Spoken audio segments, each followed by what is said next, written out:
Samantalang mga idol, kinumpirma ng Pamahalaang Panlalawigan ng Ilocos Sur ang unang kaso ng Mpox sa lalawigan noong April 19.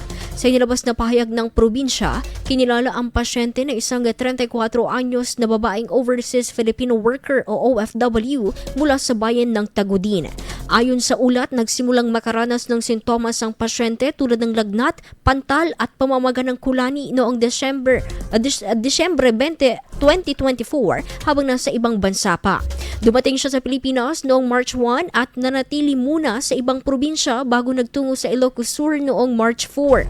Sa ngayon, nanatili ito sa Ilocos Training and Regional Medical Center sa La Union para sa medikasyon.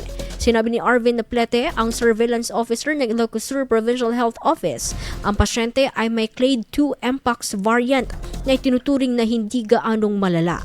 Nilinaw din ng Pamahalaang Panlalawigan na walang local transmission ng naturang sakit sa lugar.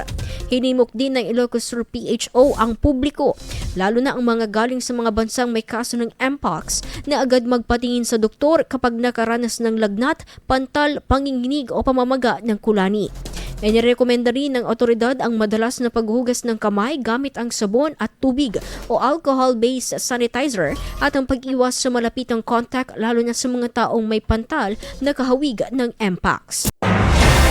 IFM News. IFM News. IFM News.